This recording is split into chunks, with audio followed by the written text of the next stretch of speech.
Thank you all for joining us today for the Navigating Career Changes and Professional Pivots workshop. Joining us today are Marty Weiner, Vice President for MGM Event Productions. We have Cass Palmer, Director of Neighborhood and Leisure Services for the City of North Las Vegas. And lastly, we have Eddie Vieira, Goals Coach from the U.S. Bank. Together, they are going to increase our understanding of what a career change is and provide us on how to successfully implement a career change. Joe, can you please put yourself on mute? I got it.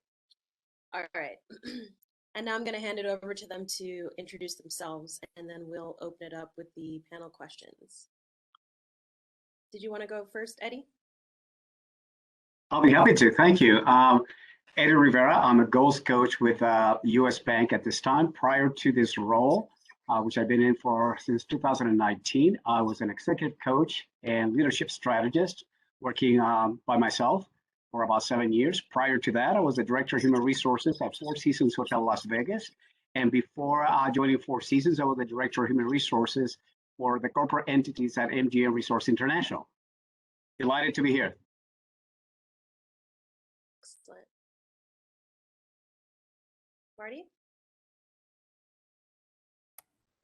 Hi, I'm Marty Weiner. I'm the Vice President of Event Productions at MGM Resorts. I have been in this role about 3 years now and moved to Las Vegas at the same time. Prior to that, I was originally from New York and moved from New Jersey. And came for this role and have had a long career in communications and events, and have worked in both the public sector and in higher education. Excellent. Thank you, Marty. And lastly, Cass? Hi, Cass Palmer. Been in Las Vegas about 40 years. I grew up in the casino industry where I ran HR and associated departments for Caesars, culminating, I was the senior VP of HR for Caesars Worldwide for many a year, then retired and went into the nonprofit world where I was president and CEO of United Way of Southern Nevada. And then here about 5 years ago, the mayor of North Las Vegas needed some help with business development, so I've been helping them out in my retirement. Perfect. Thank you so much, Cass. Let's go ahead and jump into our questions. Also, feel free to ask your questions in the chat. Once again, just a reminder to do so. So first question, can you share a time where you navigated a career change and why you decided to make that pivot?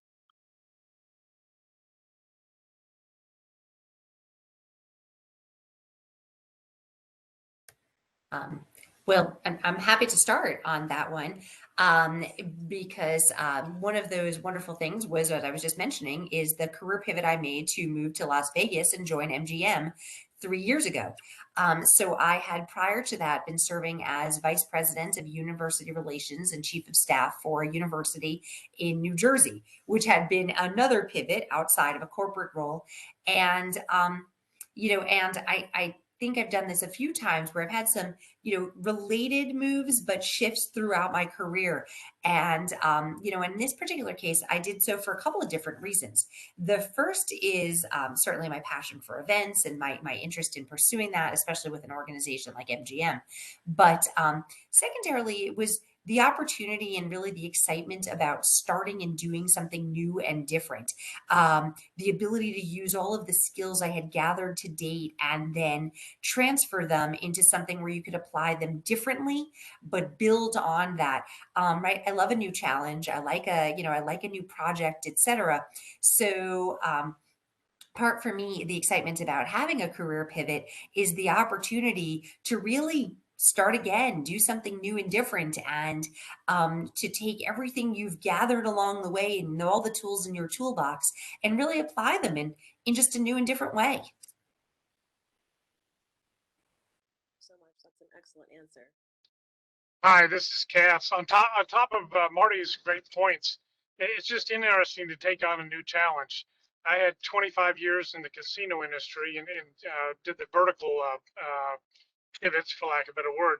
But when I pivoted into the nonprofit world, it was a slide because I'd been involved in the nonprofit world, grooming my resume along the way.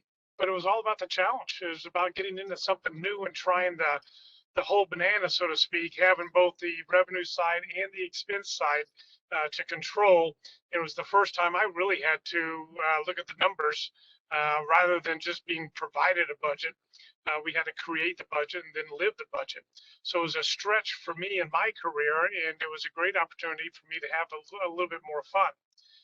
The only thing I can say right now is I'm the sort of the tail end of the baby boomers generation. I know we've got all ages on here, but right now it's an employee's advantage. It's an employee market. So first off, we've got limited as that bell curve goes around for employees. You all are in a great position to demand more of what you want out of life in terms of your immediate needs as well as your career needs. Take advantage of the times, let alone COVID putting people on the sidelines for right now. Even without COVID, you'd still be in the driver's seat. So take advantage of it. But at the end of the day, do something that makes fun for you. Yes, it's unique to pivot 180 degrees. I get a lot of management types coming to me when I was in the industry saying, "Hey, I want to stop doing this." Or an Air Force colonel coming out after 25 years in the Air Force and wants to get into private, and they have the generic information, leadership, all the rest of those skill sets, but they don't have, for instance, in my industry, casino experience.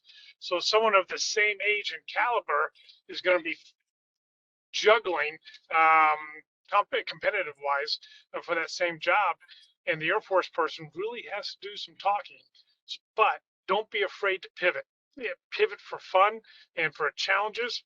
But again, you're in the driver's seat right now, so do what you want to do.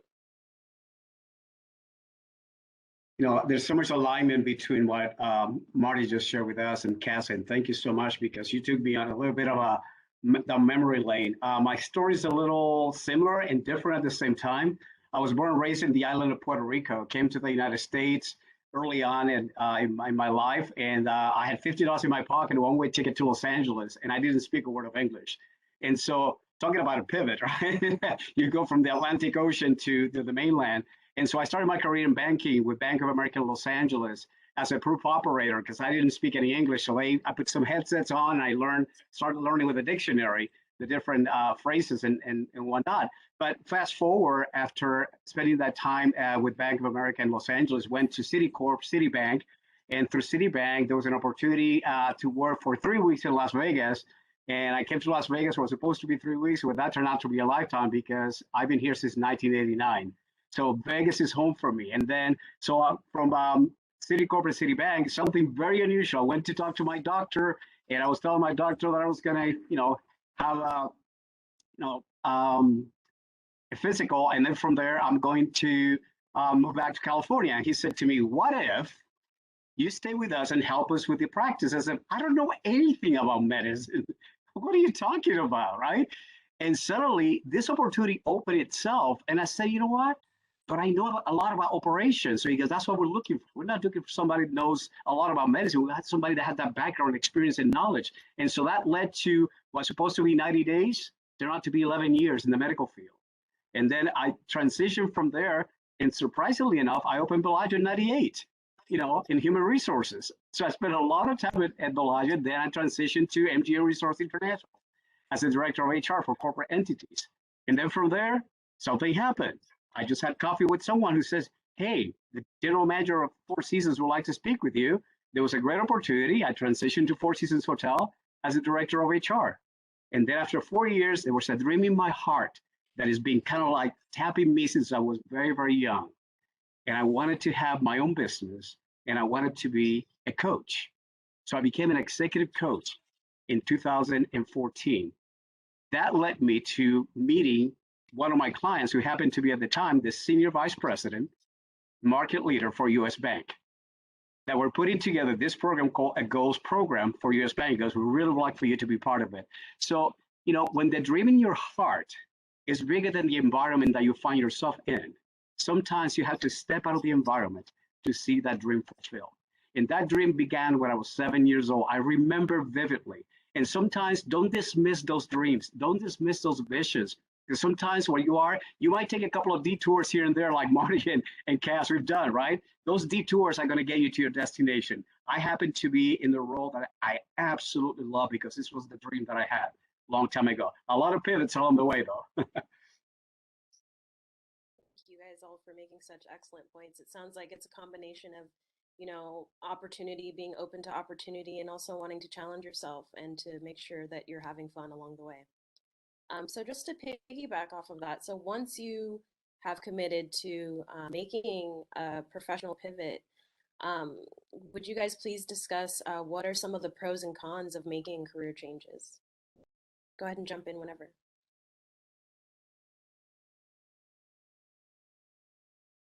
I think the pros and cons are, I think you've just heard several examples of actually all of those pros and cons at the same time. But I think that the pros are the chasing of that dream, the one you've been harboring for, the entirety of your life since your childhood. I think the pros are, in Cass's case, recognizing that retirement doesn't need to be retirement if you still have energy and passion and want to contribute it in a way, right? I think that the ability to contribute at different points in your life in different ways is always going to be the greatest one, right? My move from corporate to originally into higher ed was actually because of a passion I had and an interest in giving back.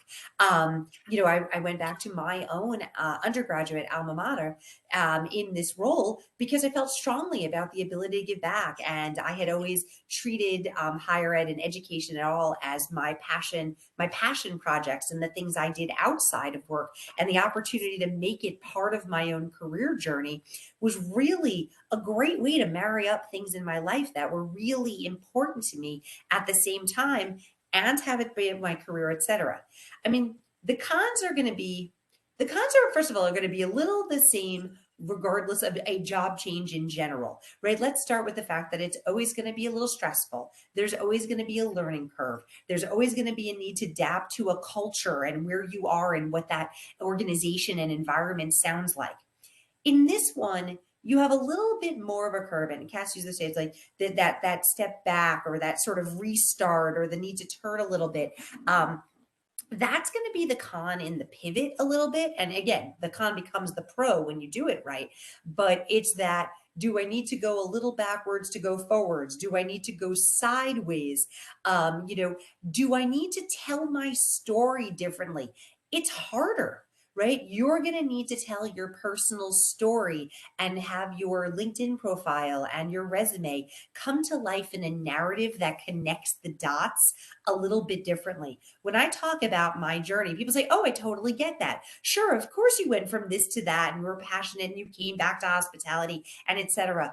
But, people might need to hear you talk about it a little bit and help make future employers, managers, whomever you're working with, colleagues, fellow board members, then you might have to help them a little bit more with your story than you might if you've had a vertical progression that follows in a logical order. So I think that is probably, from my perspective, the biggest con, which really does not have to be one.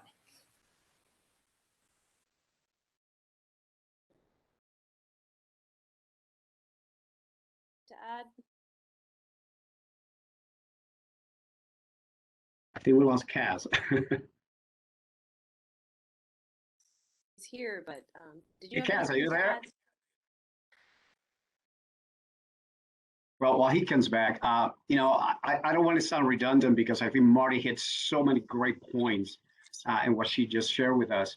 One of the things that I learned in this journey about the pros and cons is just to pause for a moment and say, am I doing this out of inspiration or desperation? And this is really, really important. And I see, Marty just shaking her because she knows exactly what I'm talking about.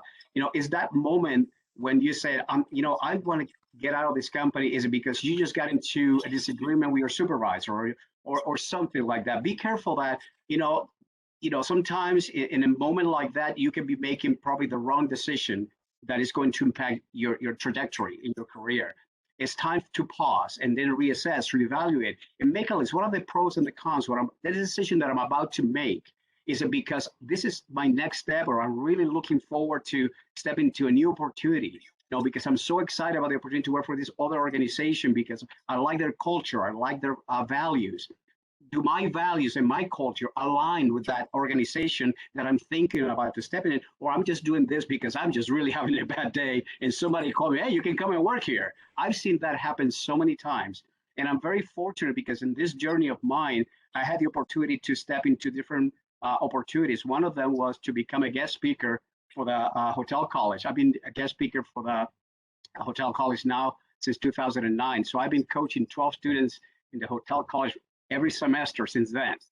And our responsibility, I know that Cass and Marty feel the same way, we have a responsibility to pass on to all of you our experience, our knowledge, our trials, our tribulations. That story that you're talking about, Marty, is so essential because I had the opportunity to tell my story, just like I'm sharing with you right now. And then that led to another opportunity. I was in a panel discussion at a UNLV, and suddenly somebody from the business school tapped into my shoulder. He goes, Eddie, we have an opportunity here. Can you come in and be, you're an executive coach. Can you be the executive coach for the MBA program at the business school? And I was absolutely flabbergasted because this is a little kid from Puerto Rico that came to this country with $50 in his pocket and didn't speak a word of English. And I'm just thrilled because I had the opportunity to do that, and I've been doing that for the last 6.5 years. Now I do it pro bono, but back in the day when I was a executive coach, I have this opportunity with a business school, to the point that I am just going to embarrass somebody right now because one of my clients at the time happened to be Nevina, was one of the students that I had the privilege and the honor to spend some time when I was an executive coach for the MBA program. And just to see her today, to be the executive, director of this, of the graduate college, is absolutely, this is when you step back in your career and you go, I think I'm doing the right thing, and my fingerprints are somewhere in there. That's the joy that you receive when you pivot sometimes in those directions and you open your heart, your mind to the possibilities. Make sure that your heart is there. Excellent. I love that. Yes, hi, it's Cass. Eddie, you're right on target. Your heart is there. It is about giving back to the community, to the UNLV community, but it's about doing something you feel good about in your career. A lot of our mid-level management have always said, hey, I want to move on, or I want to pivot to a different career because I'm either not getting promoted or I want more money. And it boils down to two of those issues. So one of the career coaching issues we've always talked about is, and it sounds funny, but manage your expenses. Don't manage your expectations. Let those expectations go high, but manage your expenses so you can be flexible or nimble enough in your career to make those pivots and not be too concerned about the concept. Thank you, Cass, for chiming in. Here's the next question. So once we decide that we are ready to make a career change, what are some strategies that we can utilize to create a career pivot launch plan?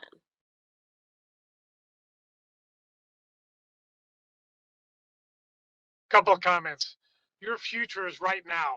And that's a slogan we coined a long time ago.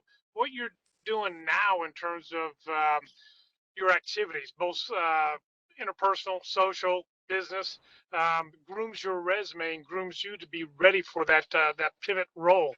But obviously, getting out there and volunteering, getting involved in that new potential career, and understanding the pros and cons, finding a mentor in that new career area and talking to him or her and saying, hey, what do you think? What do I need for this? And then going and possibly taking a couple extra classes, and or for those of you that are portable, i.e. an MBA, that MBA or MPA or several other degrees that are portable to multiple fields, you're in an ideal world. But I can tell you, regardless of the field you're thinking about, one thing is common: understand numbers, understand finance, be able to talk finance, your departmental budget or whatever, regardless if it is in career A or career B. those that understand numbers will succeed and can make those pivots easy. Thank you. Yeah, I will also say, and this is the balance to the numbers conversation as a true graduate and forever spokesperson to the liberal arts.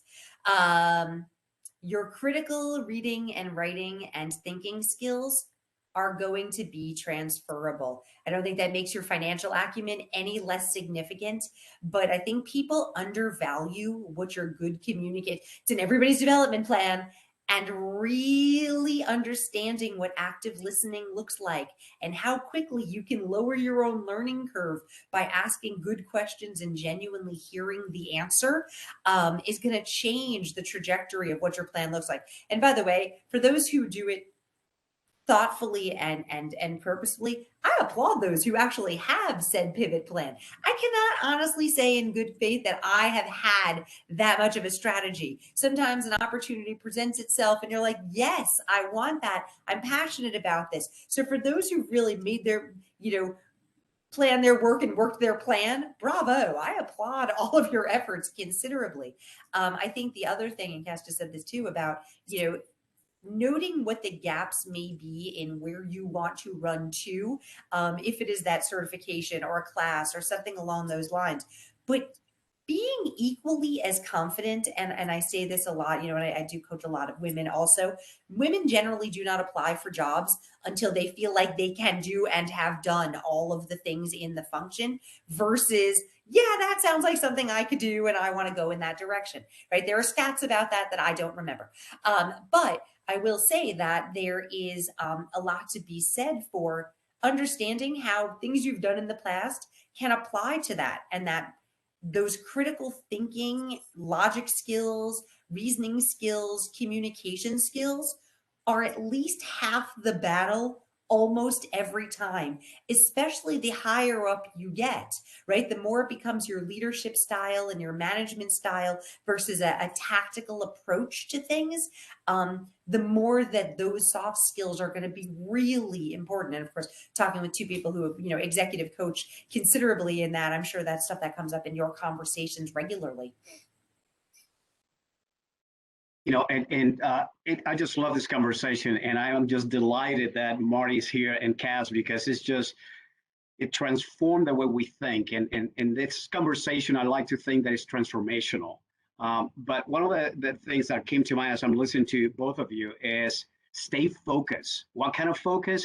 Laser focus. Laser focus on your dream. Laser focus on your talents, your skills, your knowledge, your expertise. What is it that I don't have that I need to acquire? What are some of the elements that I know that I decided, someday I get to that? Be careful with that someday. Someday is not a day of the week.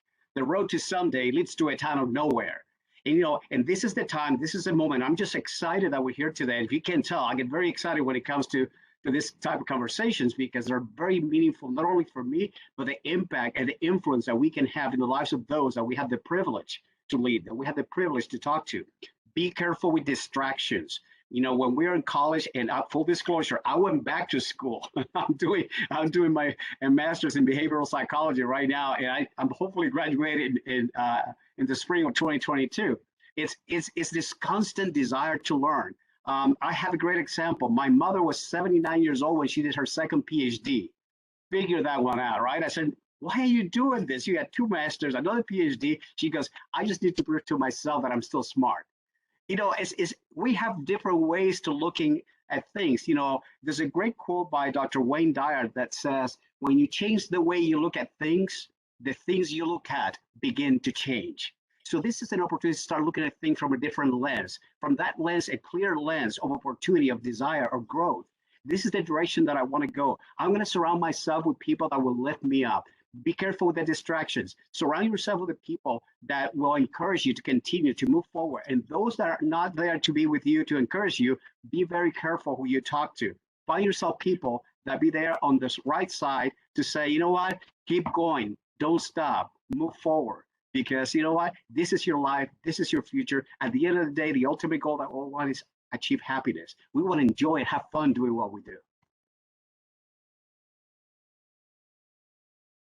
Eddie, you're right on target. It's fun to hear the concepts from three different individuals.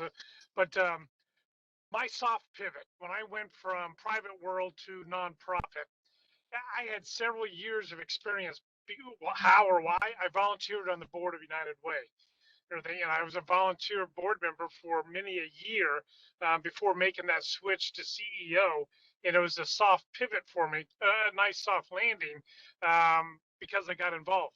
But Eddie was right on target in terms of you can't sit back. You got to keep challenging yourself. You don't know what tomorrow brings. Be ready for it by education, by putting yourself out there. Get out of your comfort zone. It's uncomfortable, period. Deal with it. Those that can deal better with it are going to achieve quicker and faster. And it's uncomfortable, but you'll realize, hey, wait a minute, everybody's in the same boat. So get out there and challenge yourself. Get involved in some of the groups out there from UNLV, volunteer some of the nonprofit world, and you'll be amazed at some of the options that present themselves to you over time. Yeah, step into the discomfort zone. That's when true learning happens. That's when real learning happens. Step out of the comfort zone into the discomfort zone. Hey, you know what? Take a step further. Go into the crazy zone. That's when you really begin to see life and loving and learning from a complete different perspective. I know that myself because I've been in that crazy zone so many times. Moments that I go, oh, okay, no, I am not going that way. And I go, you know what? Give it a shot. Because when opportunities happen, just go for it. What's the worst that can happen? You know what? If you don't ask, the answer is always no, right? So go for it. Ask, inquire, pursue, talk to people, get with your counselor, talk to your professor, whatever means you have. Career services, the graduate college has an amazing group of individuals that they're there for you. Use the resources that you have available, because when you empower yourself, you get to empower others. So much, everyone. I'd like to go back to something that Cass mentioned earlier about finding a mentor. Do you all have any tips about how to formally ask someone to be that mentor? Simply said, just like Eddie just said, ask. There's nothing special about it. Now you got to write that. You want to ask the right person in the right field, but at the end of the day, it's like a golfer. If his putt comes up short of the hole, he'll never make the hole. You got to shoot and strive for putting past the hole. There's nothing wrong or a good solid way that says, hey, can you help me on this? Most individuals will say yes because they're honored, just to say, hey, my wisdom talks, So don't be afraid of how, just be afraid of not asking. Just get out there and ask. Yeah, I generally give the same, and for those of you who never know, this is the second time this week you've heard me say this. I give the same 3 pieces of advice regularly about finding and engaging mentors, right? The first is, it is okay, right? I mean, all of this, even about the pivot, you will need different mentors for different reasons throughout the course of your life. Right? You will need something different. It's right where your heart is at that time. You might need, talk about that pivot and an actual career direction. You might be, newly having a family and trying to figure out how to be managing balance. You might be new to management after being an individual contributor and needing to understand what leadership looks like, right? There's lots of those secrets nobody ever tells you, right? Nobody ever tells you when you become a visible leader and suddenly people are watching and you're the last to know. So, right, there are things that there are those moments in your life where you're going to need different things, and that's okay. Acknowledge it, internalize it, and then find the right thing that you need for you. So that's that first one. The second one is, I think 100% I agree on the ask, right? You don't get what you don't ask for, but ask for something specific. I'm trying to do this. Can you help me get there? Right? Mentors want to be helpful. I think they do say yes, right? I'm mentoring a couple too many in this mix because I just like to be in the mix. But at knowing what we're working on together and what we're collectively striving for is mutually beneficial, right? I mean, otherwise it's coffee and it's chit-chatting, and otherwise you made a friend. You didn't necessarily get the most out of your mentor relationship. And the third one is always remember it's a two-way street. While you're the one asking for help, the ability to give some at the same time, and whether it's a skill set you have, or a point of view you have, or it's a diverse thought process you have, or background, you are bringing something to the table for your mentor also. So be aware of that. Be generous about what you have to give also, and then it's really mutually beneficial. I love it. Thank you, Kaz and Marty. I mean, I'm just sitting here just taking it all in because I feel like you're my mentors right now. And the beauty of what you just said is, so one of the things that in my career, and currently right now I have, and I call them really accountability partners. And it's interesting because that duality that you share with us, Marty, I'm their accountability partner, they're my accountability partner. The greatest lesson being a mentor came from my mentees. Because there's a level of desire, there's an expectation, there's this vision, this things that they want to achieve. And sometimes I go, wow, this is powerful. How do I mentor this person so they can go in that journey themselves? So make sure that you also find people that are going to hold you accountable, that are going to keep you on track. If you find somebody that is going to help you cheat on your diet, that's not the right person to select to be your mentor or to be your accountability partner. That's not a good place to be. That is not a good picture. I'm telling you. How do I know that? Guilty. Anyways, but absolutely, get some accountability partners and make sure these are people that truly have the best interest in heart for you, for your success, and for your future. And most of all, that are candid, that are open, that are honest with you, and they're going to hold back, right? They're going to tell you the truth. And sometimes it's a little hard. I have courageous conversations with the people that I mentor all the time. And I said it that way. We're going to have a courageous conversation today. The last session, you were 30 minutes late. Explain that to you. What happened? Because, I was busy doing your commitment to your future is determined by your commitment to that mentorship, to that accountability partner. It changes the dynamic. You know why? Because one day you're going to become that person. You'll be a mentor. You'll be an accountability partner for someone. You'll be a coach for someone. So always keep that in perspective because it's greater than yourself. It's going to take you to that place. One day you'll become the same person that was there guiding you through the process. Eddie, Marty, I'm in the same boat.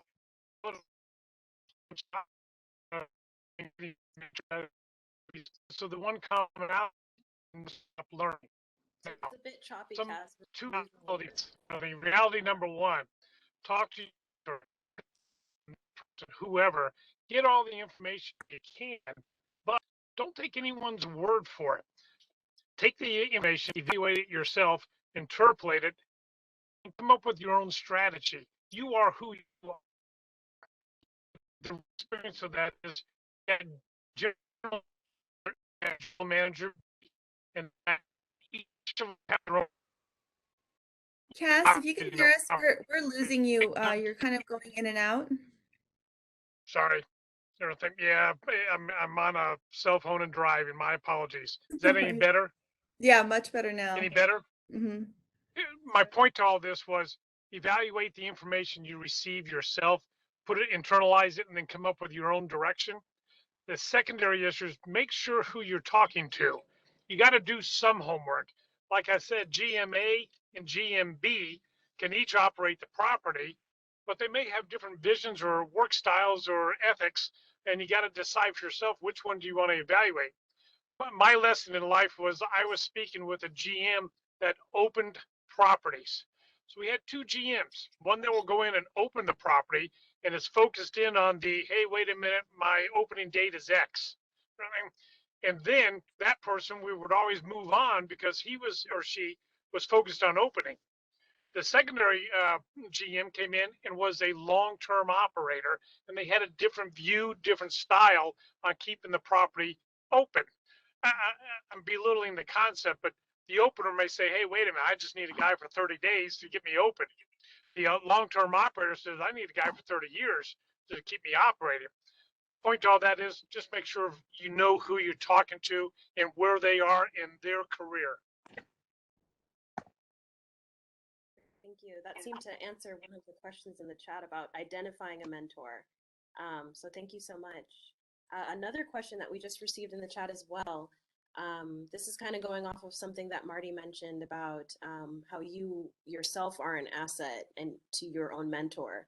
What role does personal branding play in career pivots?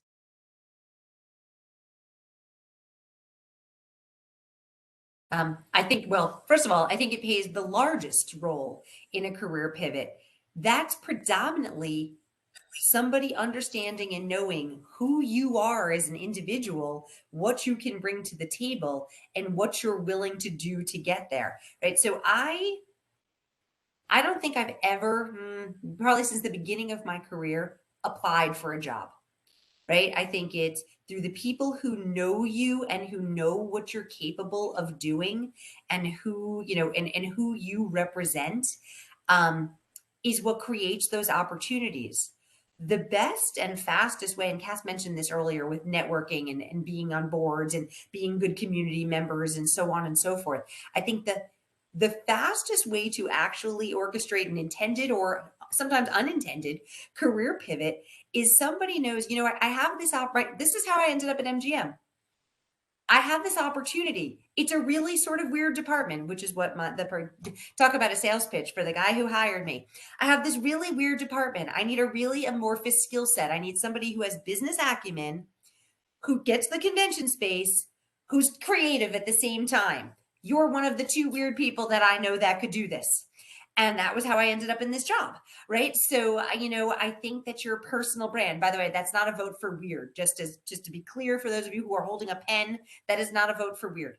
Not that that's necessarily bad, but I think that people who know what you bring to the table and your integrity, your values, your work ethic, your alignment with what the organization stands for, and your ability to collaborate and both collaborate and provide leadership depending on the role and the day and the project, is what's really going to make you successful in that pivot and make you eligible and make you come to people's minds as somebody who may be a good fit in an unexpected way or an unexpected role because they just know what you are about.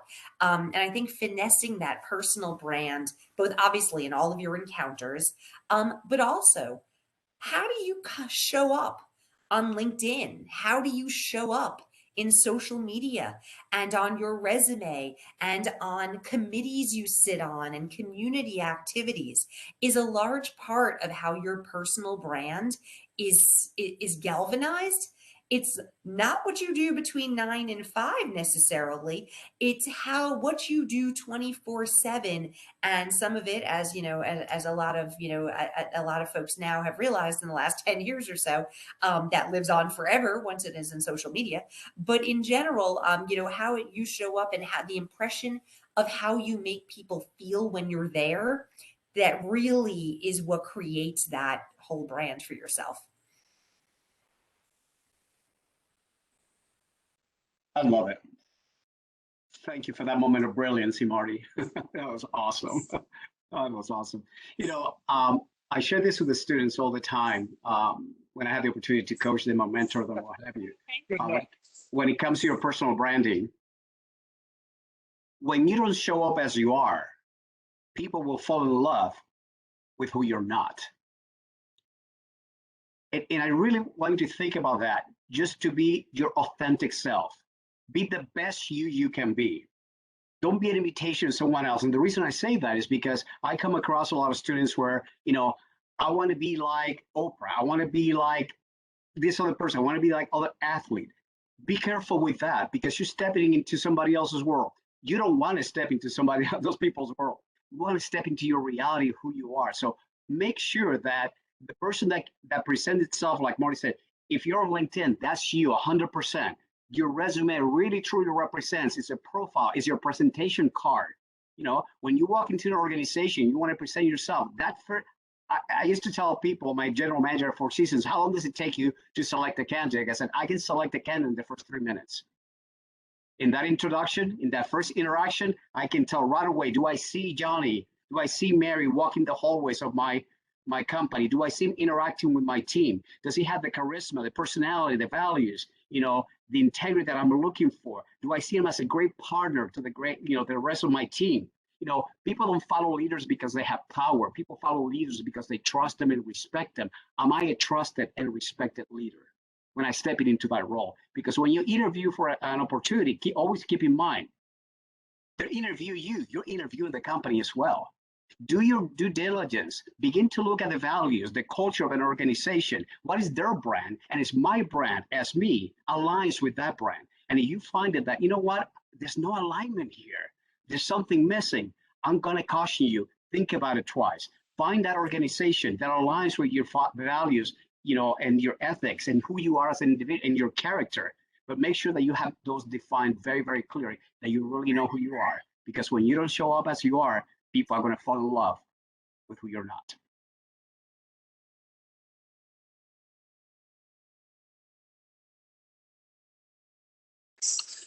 It's Cass again. I'm smiling because I do a lot of coaching and counseling for officers or career NCOs that are getting out of the Air Force. They're getting out at around 50 years of age, 55 years of age, and they're asking the exact same questions. And it's fascinating to see the same, I'll use the word concerns or insecurities or whatever about, hey, how do I land that next job? And it goes back to what everyone's been saying this morning. And it sounds corny, but be yourself, but know where you're going and make sure your resume supports it. And remember, the person you're interviewing with, they know you're whatever you're wherever you are in life. If you're just coming out of college and you're on the beginning of your career, don't expect to go in as the CEO. You go in as the VP, but the hiring person understands what he or she is looking at. They know that you've got limited work experience, but you have educational experience. But what we're looking for is the word fit, F-I-T. Hey, just like Eddie just said, will you fit into my company? I would go up against any of these algorithms in terms of hiring algorithms, and I can beat them every time. One, I've got a track record, but two, like Eddie said, within the first 3 to 5 minutes, whether or not that person is going to fit into your company. Then it's just reassuring yourself, yeah, they've got the skill sets and everything else, or the aptitude to learn. And if they've got that, you got the job and you make the pivot. Thank you, Cass. Got to thank you in the chat there too. So since we were discussing resumes and LinkedIn, here's a question. How should we update our career materials to highlight our transferable skills?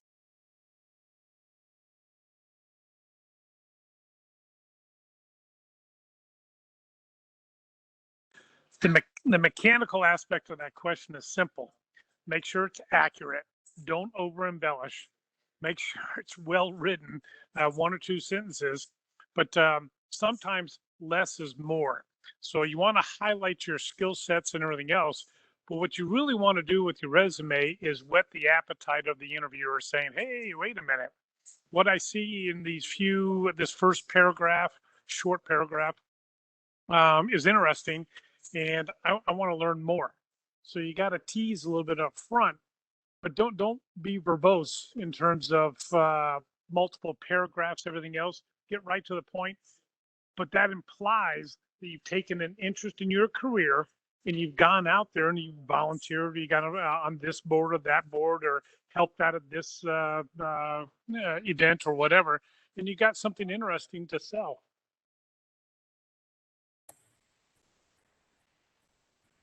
I think that in addition to that, one of the things you remember when you're applying for a job is that you imagine your hiring manager is sitting there and they have reams of this stuff, and the reams might be a million attachment, the reams might be a pile of things they've printed out and should very responsibly recycle.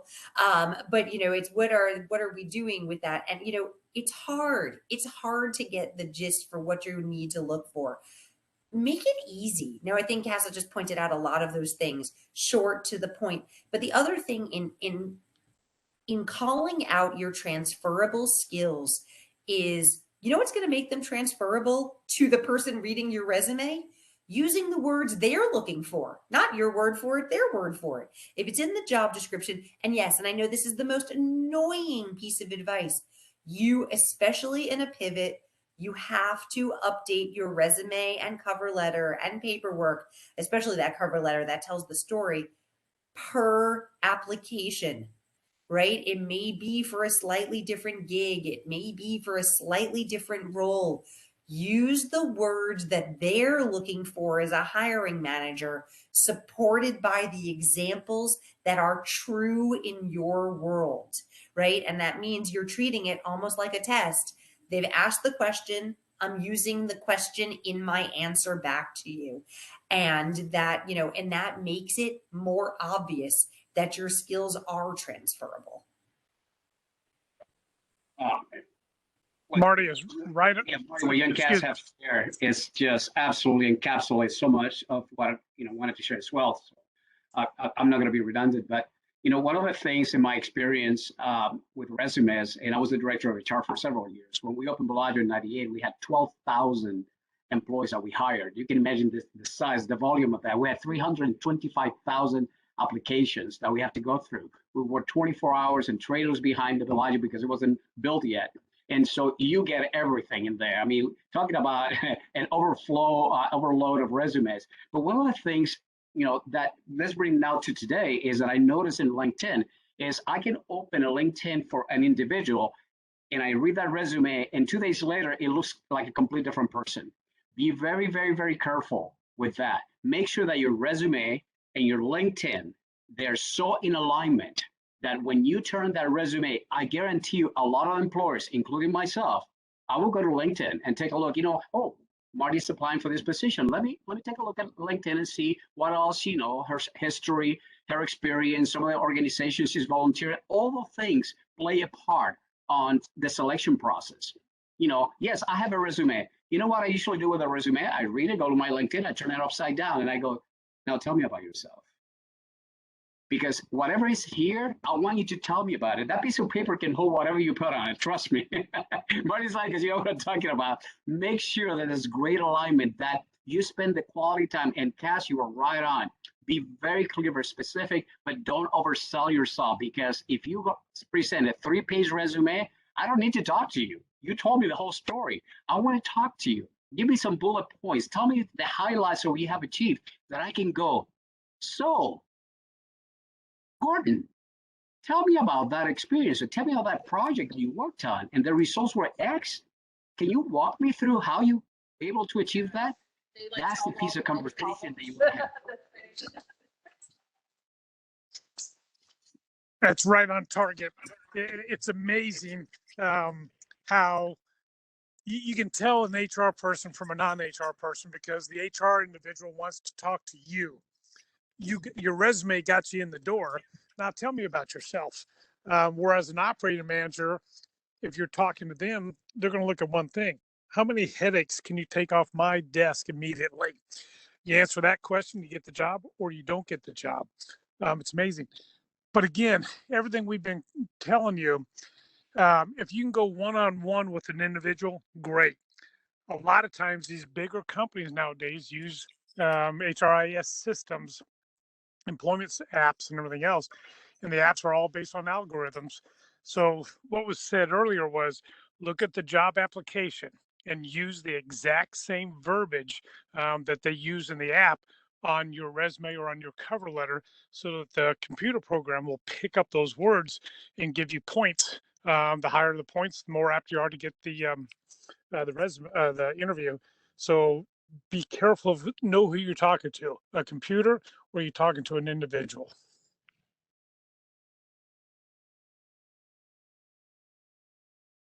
Thank you. So since we are nearing the end of our time today together, I do want to open it up to our panel for any last remarks or pieces of advice for us as we embark on our own career pivot journeys.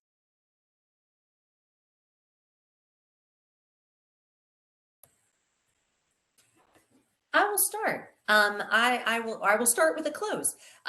So I think that the one thing I would say in closing is don't worry about a pivot, right? Pivot might not be the right word. Think of it, your whole career as one continuous narrative and journey. It may feel like a pivot at the time. It may feel like a very large change. It may feel really life altering. But when you put the pieces together, it is connective tissue in whatever that story is going to be. And some of it's going to be great, and some of it's going to be a little less great. And all of it is going to be a learning experience for which you will get something out of. And you will take it and grow from it and go from there. So I like the connective tissue of my story more so than thinking overall about the number of times it went left or right or a little bit sideways. And, you know, in the end, I think I'm a better person and a better professional, and certainly a much better leader for having tried and done a series of different things. So I know Eddie said the same thing earlier. Say yes, try it. I couldn't agree more. You know, go for it. Tell your narrative, tell your story. There is no right answer. And best of luck to all of you. And thank you for having me today. Well said. And along the same lines, enjoy the ride. The destination is great, but the journey is what it's all about. And like I said earlier, you're at the right time in the economy of the world. There's limited employees out there. The opportunities are abound. Be open to anything, even if you've come to your senses and says, "I don't think I've ever explored that concept." Try it one time and just make sure, and then exit out. But 40 hours a week is a long week. You know, if you're not happy, be happy in what you do, and if you're not happy, pivot. You know, to pivot, get your information in a row, have something that is sellable.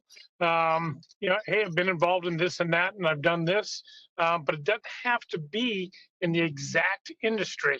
It just has to say to the reader, hey, wait a minute, he's open or she's open to other ideas, ways of looking at things, and he's got some portable tools. I'm going to give him a shot. Just be true to yourself and enjoy the journey. Thanks for having me also. You know, this is beautiful. I love it. I mean, I'm so inspired right now that I'm just elated. There comes a time in this journey called life that there might be some detours along the way, but don't lose sight of the destination. Sometimes we'll have to take a different street to get to work or get to college because you know they're working on the road, and that's okay. Detours are going to happen; they will take place. Don't lose sight of the destination. And my last words for you: first of all, this is a great opportunity to begin to start assessing, reassessing, reevaluating, looking at your future, how you live, how you love, how you learn. But continue to invest in you so that you can achieve the best of you. Today is an investment in you. Every opportunity that you have with a graduate college, when they have this type of information, be present, be here, be in the moment. This is everything that Marty and Cass and I had the opportunity to share with you. You know, this is when you have to say yes to life. So continue to invest in you so you can achieve the best of you. Thank you for your time. Thank you, Nevina, for inviting us. I really appreciate it. It's a pleasure meeting you, Marty and Cass. Great talking to you both. Thank you guys so much. So before we end today's session, I just want to thank our presenters, Marty, Cass, and Eddie, one more time for sharing their time, expertise, and experience with us today. It was very informative. Also, thank you to our participants for joining us today. And participants, before you log off, please just take a few minutes to fill out the workshop feedback survey that we're going to drop in the chat. Otherwise, I hope you guys have a great rest of the day. Thank you so much. Thank you.